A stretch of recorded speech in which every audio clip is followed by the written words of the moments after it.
Hi guys, this is Sheriden with Garden Guys and Gals, and I want to tell you about some of my top 5 favorite herbs.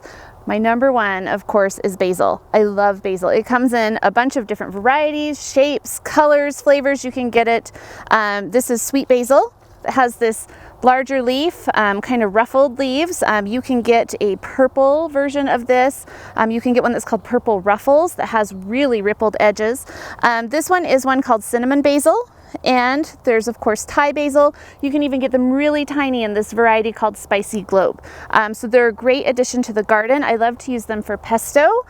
So it's something that I always have, and I'll have multiple varieties planted because I can use them for different things. Like the Thai basil goes really good with Thai cooking. You can see that it puts out a little flower stem at the top, and that will reduce my leaves that are being formed. And I want to really create a nice bushy plant with lots of leaves and not so much of this flower. If you want to let it go to flower, it's great. It has beautiful purple or white flowers on it, but what I can do to kind of help myself is just go through and snip wherever these flowers are going to appear.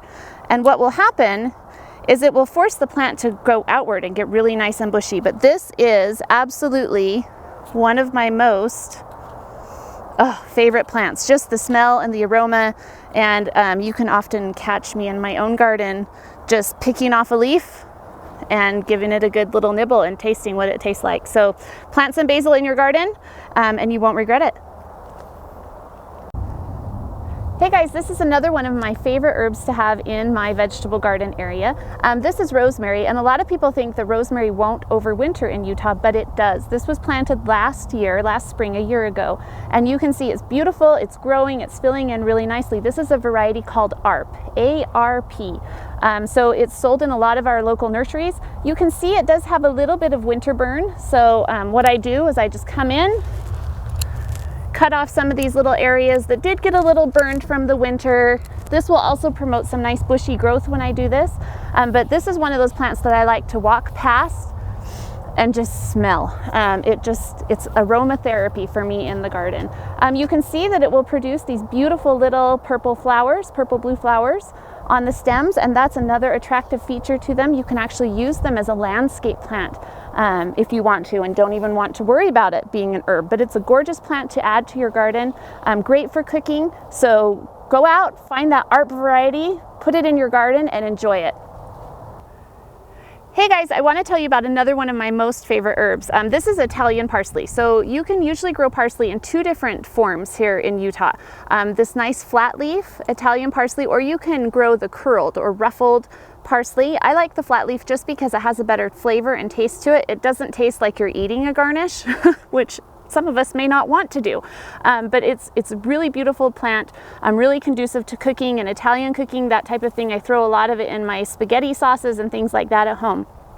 So this has been overwintered. This was planted last year, and it will start to produce some stalks. Let me show you what happens. See these stalks?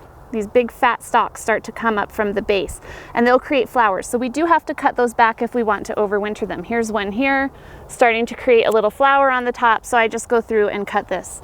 These are really easy to harvest. When I want to use this in cooking, I just run out to the garden and snip off a handful, and then I have enough for whatever I want to cook that night.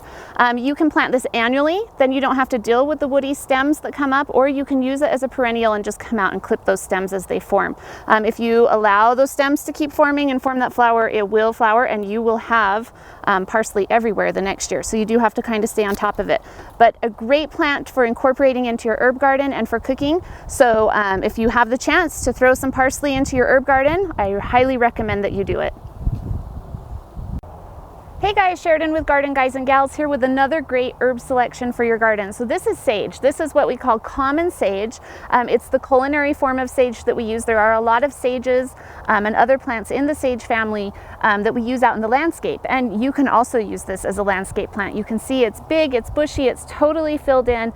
This was planted last year in our edible demonstration garden at the USU Botanical Center, and you can see it looks gorgeous. It overwintered really well, and it's actually putting up some blooms. So you can see, I'm just going to sacrifice this one for you.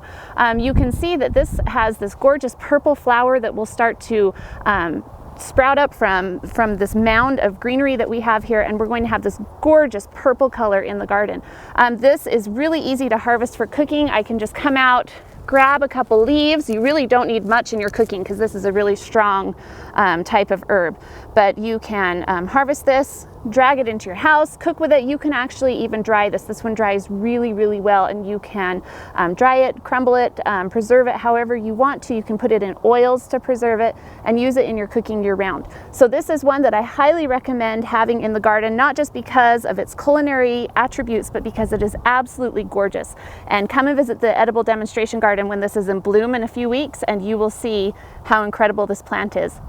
Hi guys, Sheriden Hansen here again with another great selection of herbs for your garden. This is the last one that we're going to talk about. This is thyme, and thyme comes in a wide variety of colors and flavors. You can get mother of thyme, you can get lemon thyme. This is just a nice common thyme that we used in the edible demonstration garden to demonstrate some of the herbs that you can grow in your garden. You can see it creates this nice mat, kind of this big mounded area, and this is several plants that we planted together. It's actually blooming right now. It produces these darling little, just barely blue blooms on these little stems, and it's really easy to harvest. Once you get it established, you'll have it for a very long time. It's perennial, will stay in your garden for a long time. You just very quickly snip off a bunch, and when you go to use it in your cooking, in your dishes, you just hold the stem and strip the leaves. It helps if it cooperates. So you just hold the stem and strip the leaves like that, and you end up with a bunch of darling little thyme leaves to add to lemonade, to add to all of your cooking. It's a wonderful herb to add. So really easy, low care, low maintenance, doesn't have a lot of problems. You just plant it, water it, and just kind of forget it, and you end up with this gorgeous plant that you can harvest from year round. Thanks for watching.